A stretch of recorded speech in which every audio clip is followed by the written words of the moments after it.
Have you ever had it happen to you that you look at the calendar and you say, my God, where did the week go?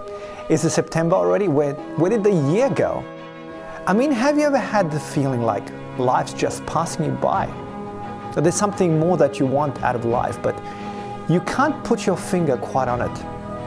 Now, I used to do what I suppose many people do, go out to the mall, hang out with friends, get a few drinks, or surf the web, watch a game. Or most often I'd just get immersed in work just to keep out this feeling. And it sort of worked for a while. Different people and events and the latest news kept me distracted, or better said, entertained. Which is an interesting word, by the way, entertained. It comes from the Latin words inter, meaning between, and tenere, meaning to hold. To entertain meant to hold someone or something in a certain in-between condition. Now, if you recall the film Gladiator, for instance, when Russell Crowe is forced to fight for the first time in the Colosseum, his reaction was to call to the attention of the audience how they are really being held in an in-between condition by their lust for blood and violence. Are you not entertained? Are you not entertained? Is this not why you are here? I think it's why many hate being by themselves and need entertainment. Because without being held in this in-between position, we become attuned to our inherent dissatisfaction with our lives. And even as we try to mask it, it's always in the background like a low buzzing hum. But there's nothing more tragic than having come to the end of our lives and only then to seek to look at what this feeling is all about when it's too late. As I talked about in my documentary film, The Inception, for me this wake-up call came when I got involved in a near-fatal car accident. In a bizarre sort of way, I was lucky to have it happen because it really turned my life around. Jonas Club was formed really so we can address this and really to help each other to realize our essential happiness. And by that, I don't mean a happiness that fluctuates based upon having this or that or in doing certain cool things. This is not about a happiness derived from outside. It's about reaching such a fulfillment with life, such a joy that our happiness becomes impervious to what things we may have or to what activities we get to do or not do, or even to what others may think of us. Now, we have forgotten how to realize this, and I believe the reason is because we are held in a certain in-between condition that has long been fostered by our educational institutions, which shapes how we see most things and what we value and what we choose to do with our time and our life. So if we seek to solve the problem of our happiness, we need to look first and foremost at our educational systems. Our education forms our perceptions, how we process things, what things we look for, and what things we discard as really not being important. It's like that metaphor regarding what is the most difficult thing for a fish to understand. It would be the idea of what is water. Now, what if our past education created certain habits of mind that are screwing us up, and we don't even realize this because we think with these very habits? How can we outthink a way of thinking that is ordinarily thinking us? It is no small matter that today the educational system itself is in big crisis on a number of fronts, Christy, and why the world's richest and most powerful leaders have taken upon themselves to try to solve it. We're failing to deliver that because the inner city school systems are dropping out the majority of the kids. And that's terrible for those individuals, and it's terrible for the country. And yet we're spending massively on these schools. We've more than doubled on what we spend on schools over the last 30 years. And we should be able to engage those kids. I've given a lot of speeches about education, and I've talked about responsibility a lot. And no matter what you want to do with your life, I guarantee that you'll need an education to do it. You want to be a doctor, or a teacher, or a police officer. You want to be a nurse, or an architect, a lawyer, or a member of our military. You're going to need a good education for every one of those careers. So even as we have many seeking to address this problem, here is the strangest thing. Globally, we have an unprecedented amount of education given to people already. Now, here are some statistics for you. In Australia, for instance, in 1914, the number of students attending university was just 0.1% of the population, less than 5,000 students. By 1960s, there was an increase of 50,000 students, and today there's nearly 1 million students. That's nearly 100 times more graduates per capita than there was a century ago.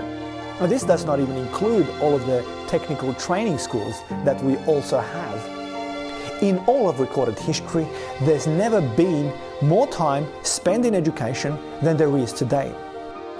But are we wiser and happier than generations past? Because here is the strangest thing still. According to scientists at Stanford University, research shows that despite our ever-increasing education, we are actually progressively getting dumber. It only appears that we're not because this process has been so gradual. And it's not just our intellectual capacities that are decreasing. Regarding our mental health, it's much the same. An estimated 26% of Americans, for instance, about 1 in 4 adults, suffer from a diagnosable mental disorder. By the next decade, according to the World Health Organization, depression will be the second largest killer after heart disease, indirectly as that may be.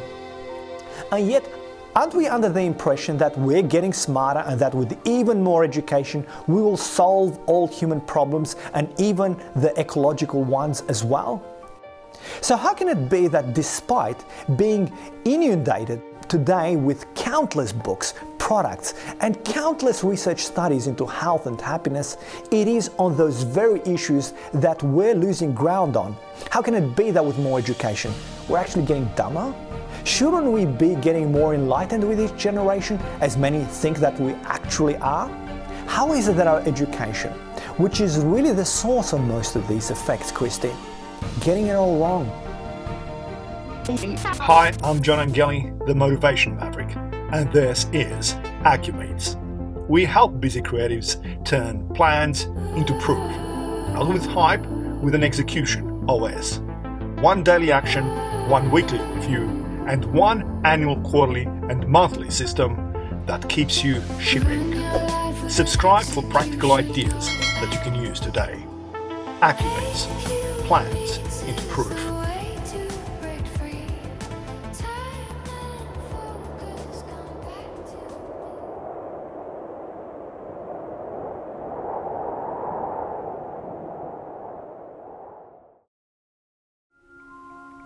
Once upon a time, a friend of mine put on a comedy DVD by this comedian named Bill Hicks.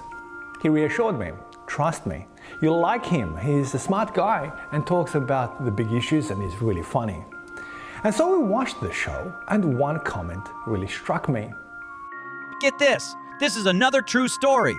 This is going to frighten you because it's absolutely true. I'm eating, I'm alone, and I'm reading a book. Waitress walks over to me and says, "Hey, what are you reading for?"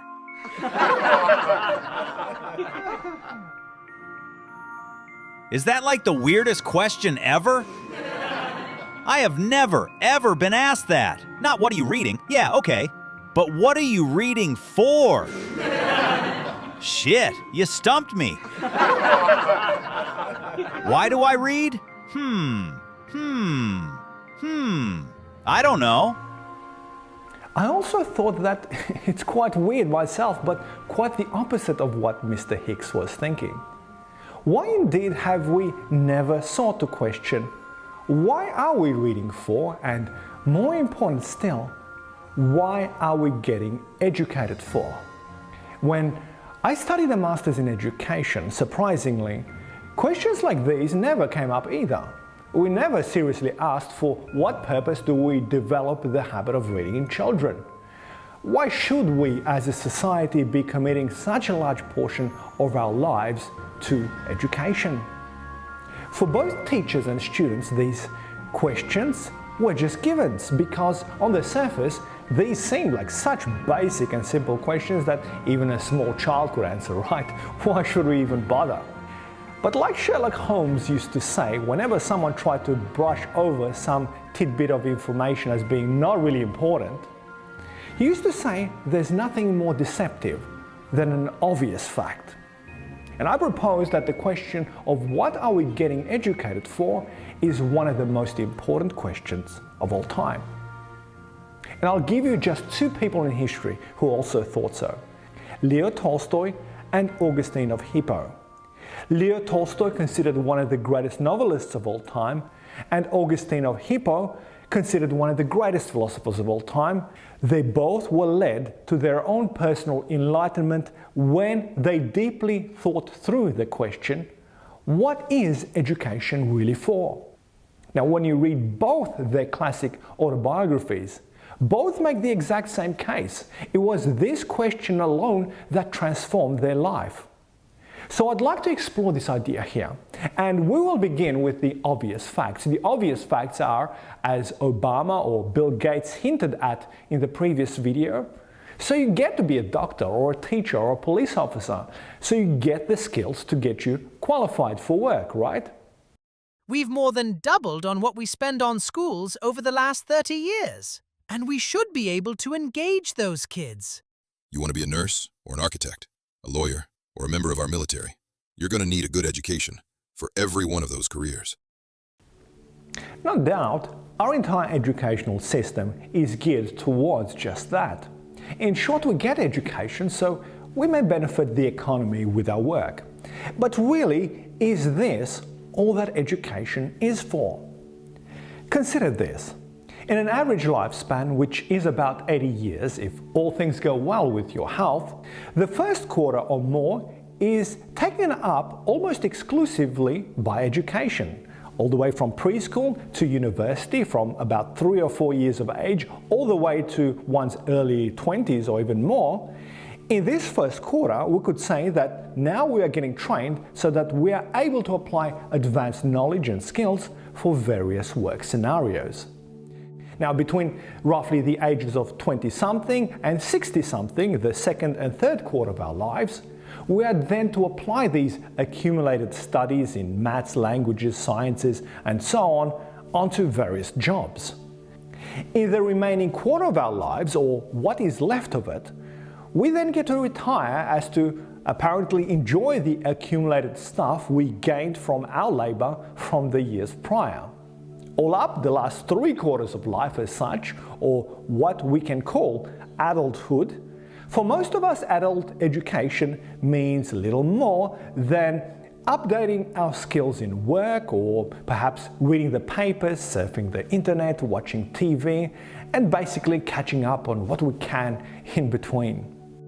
So even when we say, for instance, that someone we know is taking adult education classes, what do most of us think? Well, most likely we think of 2 things. They're most likely updating their work skills because, technologies move so fast these days, or perhaps they're catching up on learning that is now required for their work because for some reason like economic hardship or timing and the like, they were unable to receive this now required education earlier. Now, if this is not the case and it's not related to work skills, adult education most often means that they are learning now probably a new hobby. They could be taking classes to learn how to cook or how to dance or how to knit or make pottery and on and on. Now, here's the thing.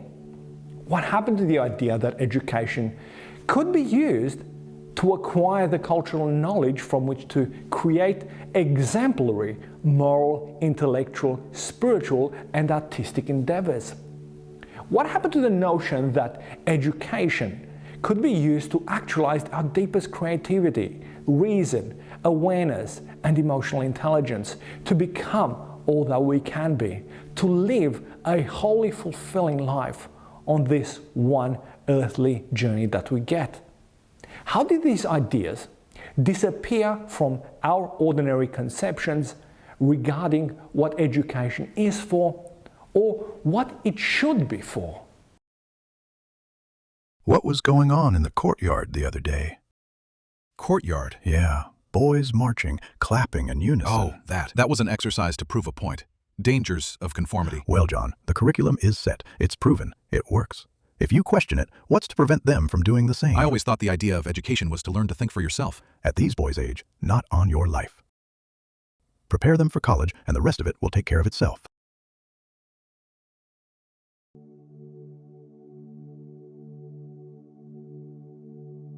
The idea that education is just here to train us for work, for vocational purposes as it is known, is by no means new. It is as old as the Persian or Roman Empire in the West or the Qin dynasty in the East. It was known as technical education, and it was primarily given to slaves. Why? Well, a technically educated slave was worth much more to the household than one with no education. With better technical skills, a slave could produce many more swords or pots or sandals or whatever, and these would also be of higher quality. The education to bring about full self-actualization and the awareness of one's true potentialities for cultivating the spiritual, intellectual, emotional, social, aesthetic, and physical dimensions of self, while this education was reserved for the aristocratic or the ruling classes.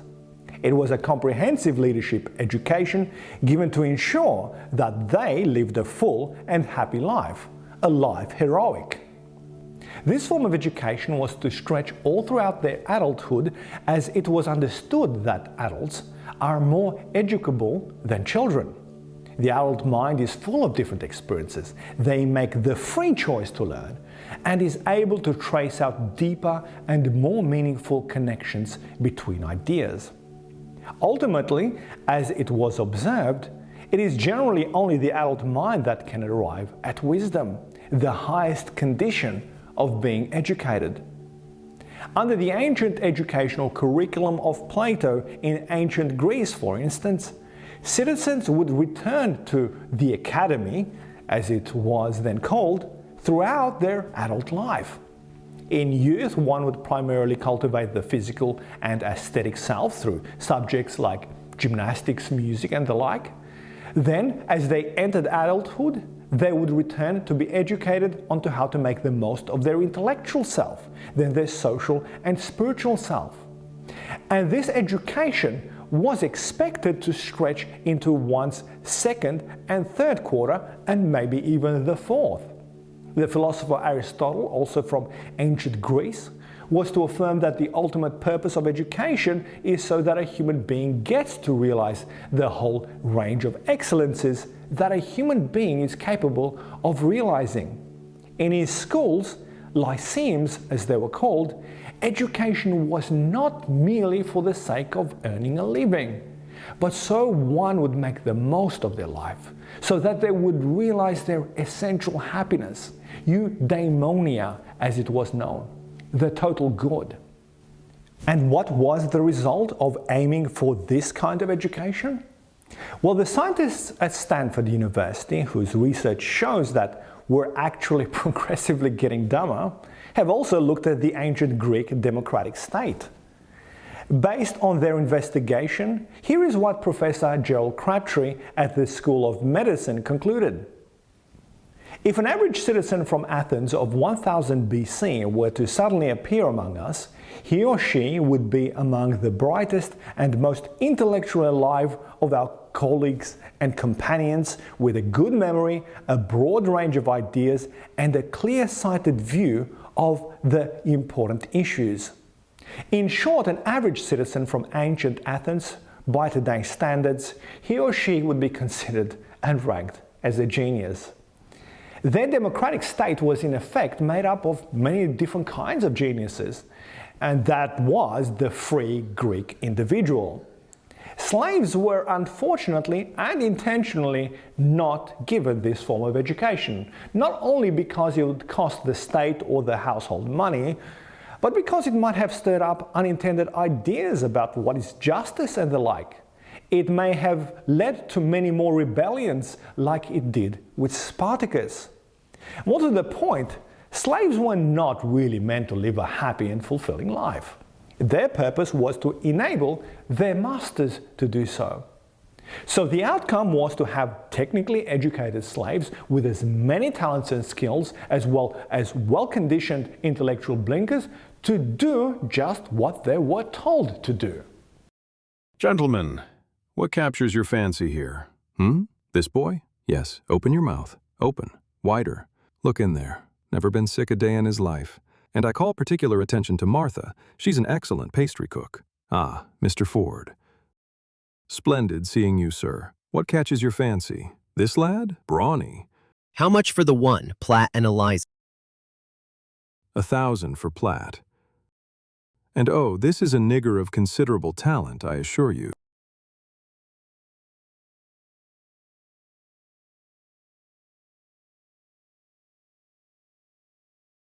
So how did we in our times end up with what was once considered the lowest form of education? How did we democratize a slave's education equally to be given to all? For today's educational curriculum has little to do with living the life heroic and finding fulfillment. If one was to describe what is education for as it stands, we would have to conclude that it's there mostly to cultivate the intellect and to direct it towards specific functions in fulfilling technical jobs. Even as we are now faced with an ever-growing problem of mental depression and a general lack of fulfillment and meaning, the ones who are in charge to treat this problem are mostly biochemical technicians. Trained from youth in this direction, biotechs now prescribe antidepressant technological concoctions as to apparently correct the chemically depleted brain, so we get to do the same things that we have always done, but so we don't feel the depressive side effects while at it. Furthermore, bureaucrat technicians like political technicians, social science technicians, legal technicians and so on, then reinforce this technical bio-treatment with mandated laws and taxpayer funding.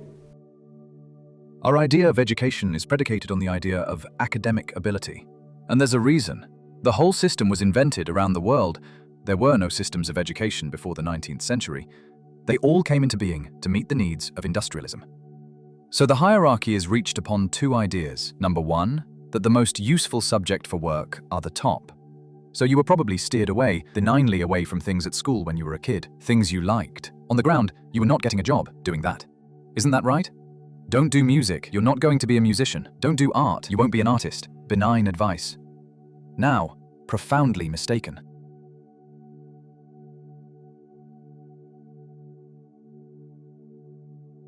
So how did we come to think and to approve of the idea that education is just about being good at doing a technical job and in effect to just get a job that pays well?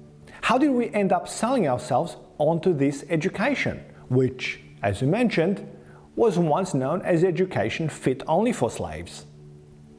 But when one looks at the history of education, one is quick to learn that from the outset, public education not only developed for the interests of industrialism, it was also conformed to the image of the industrial processes. Education was modeled on the methods of manufacturing. It was designed to linearly conform and batch people according to certain standards through the principles of assembly lines and the division of specialized labor. Thus, students, you can see that, move from space to space to have maths info added into their brain, then a component of language, of history, and so on, much like a McDonald's restaurant assembles a burger per se. As Mr. Ken Robinson said it, we have sold ourselves on a fast food model of education, and it's impoverishing our spirit and our energies as much as fast food is depleting our physical bodies. Producing education as efficiently as fast food, or organizing education like an industrial process, is a concept that has been crafted by many theorists throughout the 19th and 20th century. This in itself has been a key component in fostering the current habits of mind through which we see the world. One major educational figure, for instance, John Franklin Bobbitt, literally described education to be like an industrial process. Students were the raw material and the school was the factory. The purpose of this factory in kind was to shape and fashion the raw materials into various products for various economic demands, like factories already had done with the production of various things. The educational factory would be efficient, would eliminate waste, and would give governments the requirements of a highly skilled labor that they were after, with good returns on investments. Bobbitt applied the principles laid out by mechanical engineer Frederick Taylor, who set out the key principles for how to improve factory efficiency, and translated these directly for use in school. In short, it is no coincidence that most schools built from around that time look like the factories next door. It was the factory, after all, that shaped everything, from the architecture to the management system to the assembly lines of various subjects. Interestingly, Bobbitt reversed his position on the mechanical curriculum that he helped develop after observing the effects it was having on culture many years later. He denounced his earlier position, which he described as a masquerade of education, and was to affirm that quite the contrary. The school's job is not to process the child into shape that it has pre-planned for him or her, because this is not the education of free persons. Real education should be there to support children to live their own lives. Now, unfortunately, these later life realizations were conveniently ignored. We don't need no education. We don't need no thought control. We don't need no education. We don't need no thought control. The wind is howling through the hollow space. 1,000 voices tear the walls of grace. It's not hard to understand why industrial processes and education became linked. It dominated the cultural mood of 19th and 20th century. This was the era of industrialization, and creating the most productive and effective outputs became of utmost importance in almost all things. Methodization itself was becoming a science, and in education it was praised to revolutionize how effectively one could educate the population as to build a leading economy.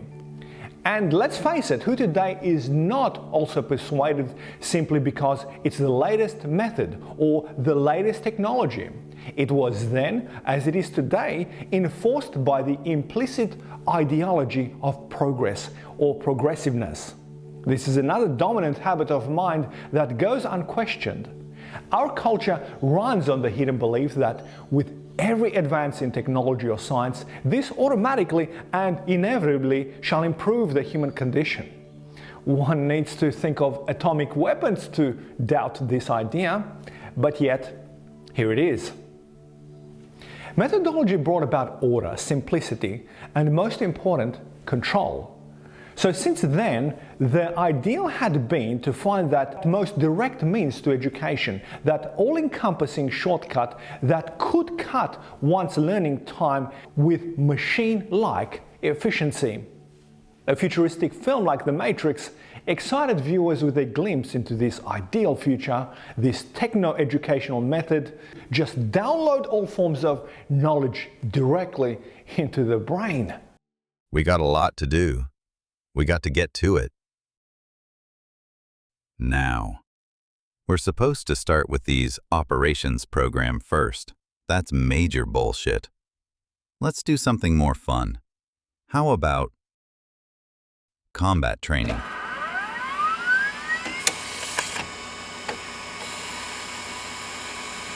Jiu-jitsu?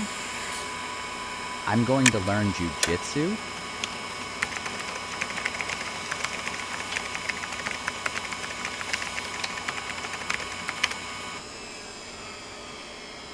Holy shit. Hey Mikey, I think he likes it. How about some more? Hell yes.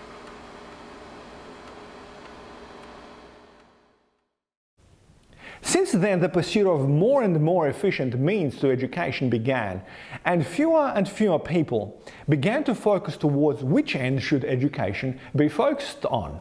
The question of ends, that is, what is education for, began to fade into the background, and the quest for better means, faster shortcuts, greater efficiencies began.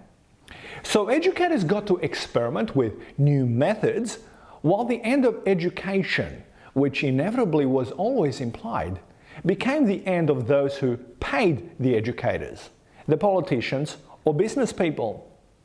And what did the politicians or business people prescribe? Well, education was needed as to produce more efficient workers for the emergent modern times. Countries sought mass education so they could create the most advanced technologies in the world, so that ultimately one's nation could become a dominant world power and grow rich from the fat of the land. From 19th century on, education rapidly transformed into a competitive struggle for technical supremacy. Countries like Germany, France, Japan, Russia, US, and many others eagerly adopted and enforced rigid industrial regimes as to catch up with the superpower that was once England. Here's just what US President Woodrow Wilson said in 1909, for instance, as the president of Princeton University at the time. We want one class of persons to have a liberal education, and we want another class of persons, a very much larger class of necessity in every society, to forego the privileges of a liberal education and fit themselves to perform specific difficult manual tasks. In short, there was a clear and direct mandate from top down. What education was to be for was to prepare the masses for a life for modern times, as iconically portrayed by Charlie Chaplin in the film by the same name.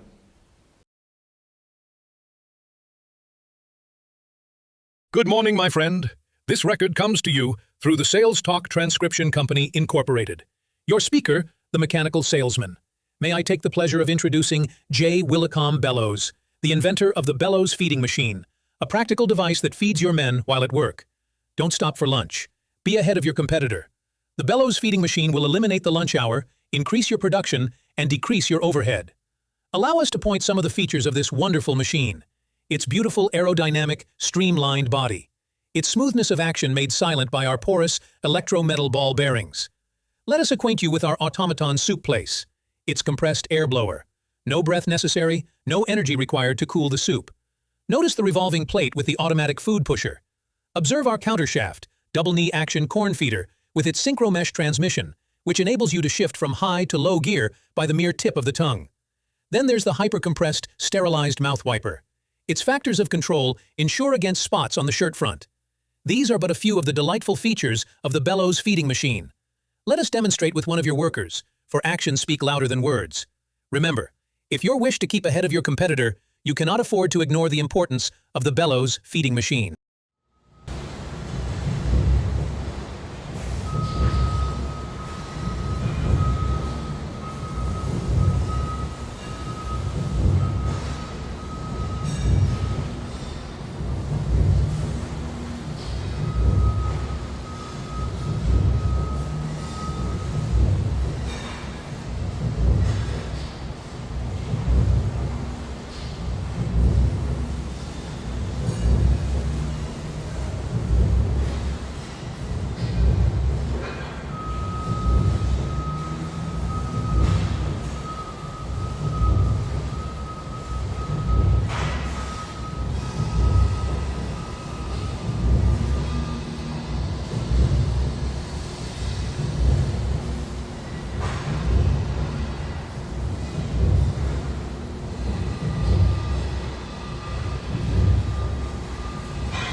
What this ultimately meant was an education summed up by the attitude, sit down, shut up, do what you're told, because that's very efficient.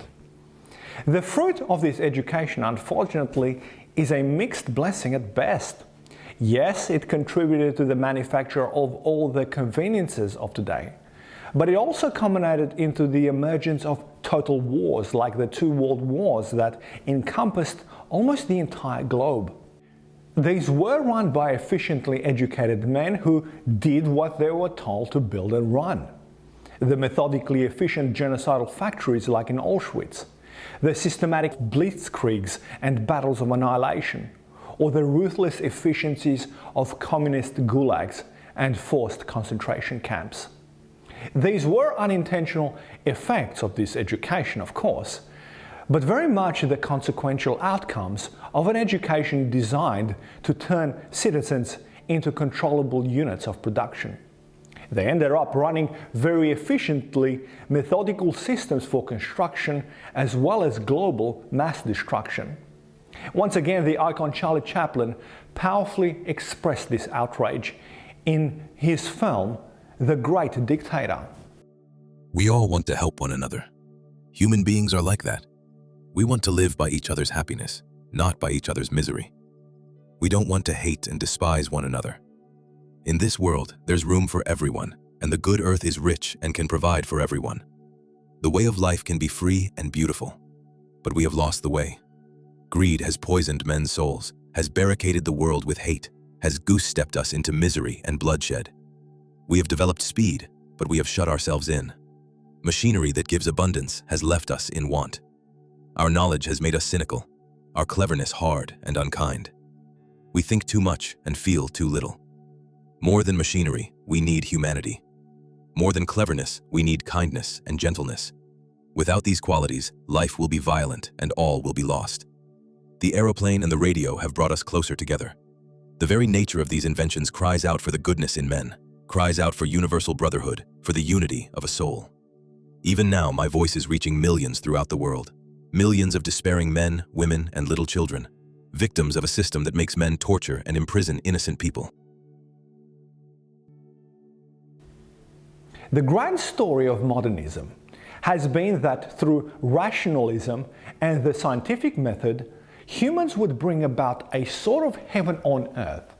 This was the grand promise that was made at the beginning of modern education by most theorists.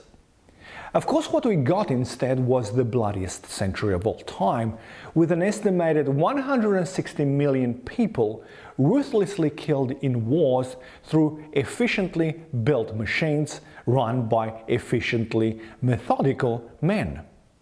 Naturally, a reactionary phase of intense intellectual cynicism developed as to what exactly rational or methodical efficiency really meant. For this ideal did not bring about a visionary utopia, as say the futurist art school of early 20th century envisioned, but an unimaginable new nightmare. It is interesting to note, by the way, those avant-garde movements of early 20th century and what they had as their vision. It affirmed speed as progress, technology as wealth, mobility, superiority, sleek machines with power. That what is newer is what is stronger and better, and what is old is primitive and obsolete. And yet after World War II, there also emerged a series of scathing contemporary critiques as to what modernism really meant, dehumanization. So since then, we have entered what is defined as the postmodern era. Now, postmodernism did not eliminate the modernist habit of mind and its want of rational efficiency in education designed for economic production. This habit of mind is still with us, and we notice this even today with men of industry like Bill Gates or Buffett or Munger per se, who are all once again pushing back for greater efficiencies in the core curriculum of high schools, so people are more skilled for a digital economy and the new industries. But since World War II, we also have a strong counterculture in place from a different camp, who, as a counter-reaction to the dangers of modernity, envisioned a new purpose for education.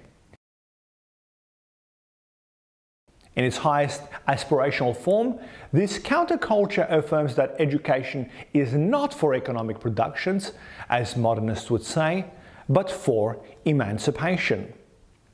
One of the most influential voices of early 20th century to oppose the factory model in education, for instance, was John Dewey. He challenged the inhumaneness of controlling others as a means for another's ends and criticized the purpose of education for being merely about fulfilling external ends. That is the end of subverting children to a life for industrial jobs.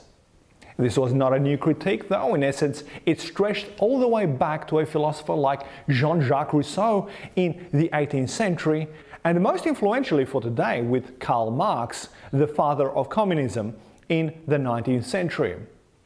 From mid-20th century onwards, however, after World War II, it acquired its own distinctive form and has since been defined under the umbrella term critical theory. Critical theory has many voices, but one core and influential criticism it made was that modernism, by seeking to control the environment and people in kind through empirical rule-based actions, it created as a result a one-dimensional human being. The modernist education that teaches for mass production as well as for mass consumption has created a false consciousness of what we really need and what human life is all about. Driving on a freeway recently, I saw a billboard from one of Australia's biggest universities and had to take a photo of it because it captures perfectly the ideology of critical theory, which is dominant on this campus as well as most universities in the West. Progress doesn't accept answers, it questions them. As the slogan of this advertising campaign states, the aim of education for critical theorists is essentially the same as modernists. It is progress. But here one is not to shut up and do what they are told in order to build progress. Education is for the purpose of learning to question everything we're told, and as a result, it is expected that individual emancipation is to result.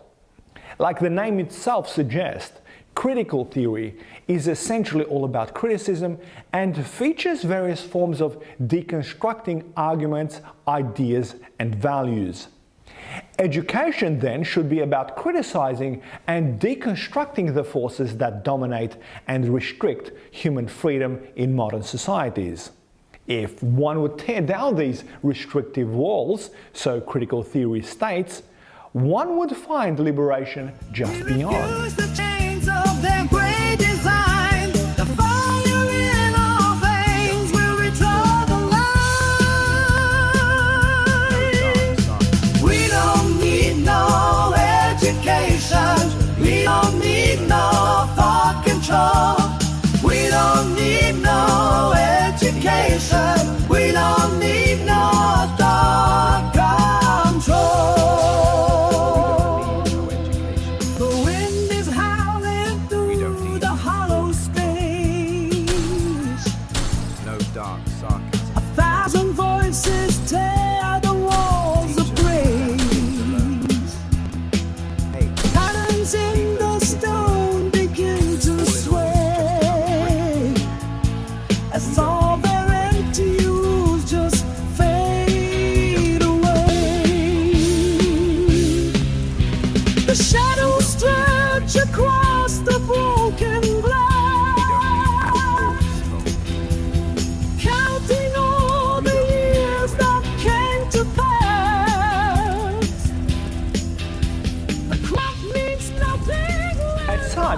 To be progressive for the postmodern critical educator, this means being able to always question why, and why not something else? Because given answers smack of tradition, they spell authority. It means the establishment.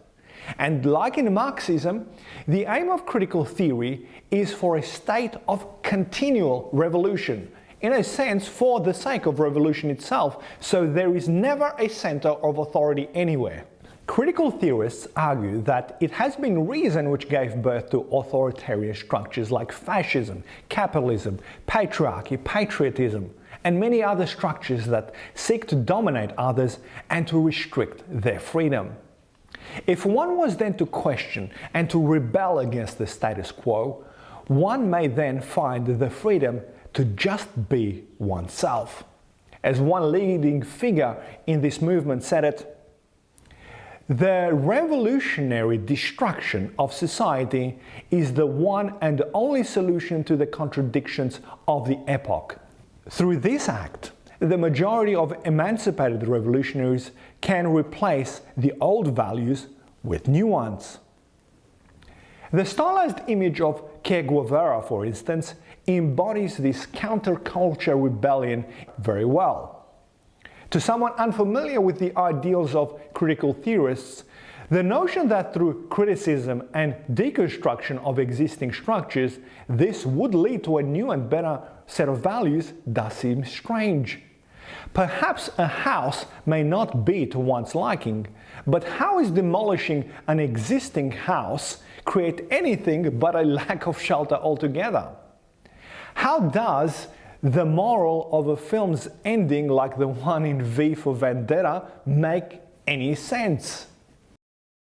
Why are you doing this? Because he was right. About what? That this country needs more than a building right now. It needs hope.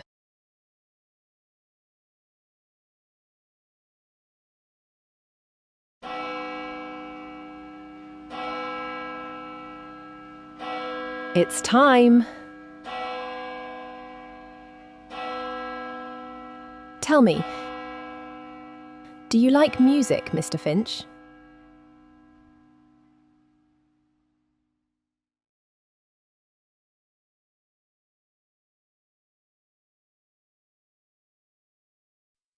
That music?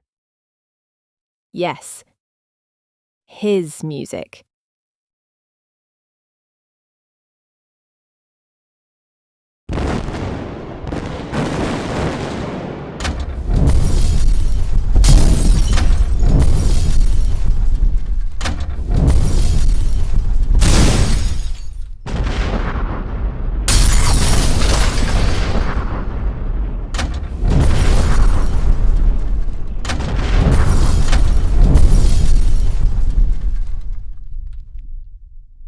Much of critical theory is based on the idea that the human being, at its core, is innately very, very good.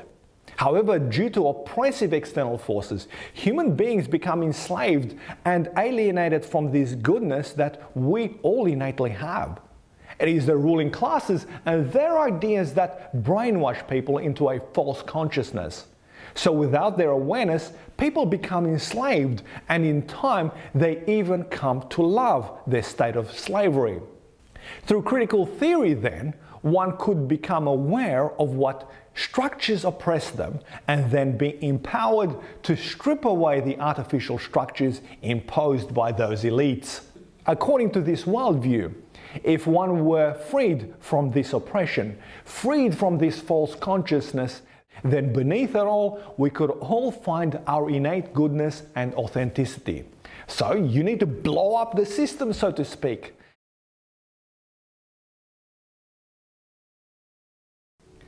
Critical education usually gives strong preference to cultivating one's passions instead of one's reason. In this education, being aware of one's feelings and experiences and then connecting these feelings to society's influence is essential. What matters most for these educators is to feel passionately about things, particularly to feeling unjustly done by for what society has created for them. Knowledge itself is affirmed as a mere social construct, meaning that the key ideas like capitalism or even gender merely appear as natural for those who believe in them, but ultimately they're just the invention of particular societies. Yet because these ideas are socially constructed, they are political thereby. That is, they support or construct certain social arrangements or ways of behaving with one another. So critical theorists would say that ideas like capitalism or gender were essentially manufactured, and who does all this manufacturing through reason is those who stand to profit through the exploitation of the other. They unconsciously enslave others to enact in a certain way with what are presented as rational facts. But these are only artificial inventions or conventions carefully designed so the upper classes get to exploit the lower classes, so that men get to exploit women, or the whites get to exploit blacks, or the heterosexuals get to exploit homosexuals, and on and on and on. Critical theory originally focused just on the economy and the struggles between the upper classes and lower classes, but as Marxism fell apart as a solid argument through the last century, it has splintered into any number of single issues, like third-wave feminism, animal rights groups, radical environmentalism, transgender activism, and so on. But any number of issues can apply this formula to gain support for their causes, because the formula is exactly the same. The fuel that is to drive this pursuit of emancipation is primarily anger. The unhappiness within is to be pushed out onto the world as to effect changes outwardly in the political sphere. The desire to change the world as to accommodate one's feelings becomes the standard for what is important and right.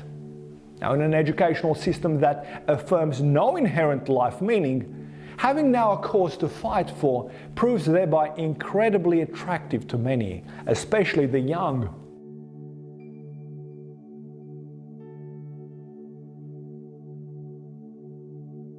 So this is largely where we are now in our education. We are caught in a battle between two dominant worldviews as to what education is for. On one hand is the idea that education is for the purpose of economic production, and on the other is the idea that education is for emancipation. Swings to the left position in education emerge when persuasions about exploitations made have created a dehumanizing gap between the rich or the poor, or the different genders, or different sexual orientations, race, and the like. And swings to the right emerge when pointing out that the education that was meant for emancipation is actually ending up itself enslaved to ideologies, irrationality, and an equality of poverty for all. Of course, only few take up such extremes of either position.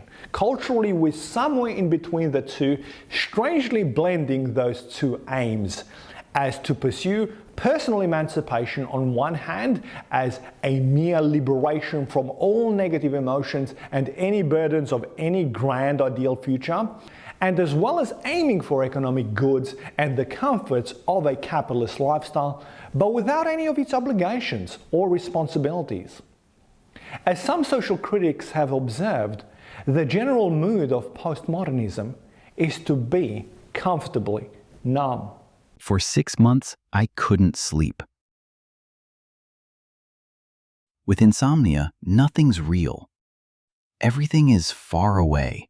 Everything is a copy of a copy of a copy. When deep space exploration ramps up, it will be the corporations that name everything. The IBM Stellar Sphere, the Microsoft Galaxy, Planet Starbucks. I'm going to need you out of town a little more this week. We got some red flags to cover. It must have been Tuesday. He was wearing his cornflower blue tie. Do you need to deprioritize my current reports until you advise of status upgrade? Make these your primary action on this. Here's your flight coupons. Call me from the road if there's any snags. He was full of pep. He must have had his grande latte enema. Like so many others, I had become a slave to the IKEA nesting instinct. Yes, I'd like to order the Erica industrial sofa. If I saw something clever, like a little coffee table in the shape of an yin-yang, I had to have it. The Klipsch personal office unit, the Hovetric Exerbike, or the Ohan Shao sofa with the green strip pattern. Even the Rislamp wire lamps of the environmentally friendly unbleached paper. I'd flip through catalogs and wonder, what kind of dining set defines me as a person? I had it all. Even the glass dishes with the tiny bubbles and imperfections. proof that they were crafted by the honest, simple, hard-working indigenous working peoples of wherever.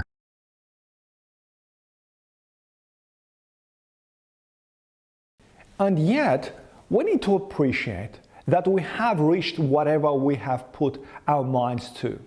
Education for economic efficiency has brought us the most prosperous civilization in existence. Most people in a first world country enjoy a greater level of affluence than many kings had in centuries past. Emancipation education has distributed all forms of goods and services in a more egalitarian way. Today we enjoy a greater level of personal freedoms to do and to be whoever we want to be than at any other point in history. There's never been a time with more rights, more equalities, and even compensations regarding those inequalities of gender, class, or race. But it is also here where it all breaks down and the contradiction becomes most apparent. Just take an issue like women's liberation, for instance, which is an issue at the crossroads of economics and emancipation. Despite the tremendous level of freedoms and economic goods gained, women's unhappiness has actually been on the rise since the 1950s. With every single decade, it has gotten worse than the one before, and in this decade, unhappiness in women is at its highest, which seems counterintuitive because since the 1950s, more wealth has been redistributed, more empowerment talks have been made about being who you want to be, to look how you want to look, and still, depression continues to rise. Many more women are lonely and single, and many more now contemplate suicide than ever before. Now, how can this even make sense? Do we really need even more economic education, more emancipation education? As Einstein once put it, to do what we have always done over and over again and to expect different results is the very definition of insanity. Yet, what if there is another purpose to education, beyond the economic or the emancipatory? What if there is an educational form that brings about the total good, not just one partial component for a happy life, like having more economic goods or more freedoms? I suggest we look at the highest points in human history, when education unleashed unparalleled levels of genius and created the greatest leaps in the evolution of our culture. I would like for us to cut through the fog of information that is obscuring the essential. For this purpose, I have put together another special lecture which has everything to do with our personal development and how we get to comprehensively cultivate our spiritual, intellectual, emotional, social, aesthetic, and physical dimensions of self, and ultimately, how we realize our authentic life purpose and being who we are meant to be.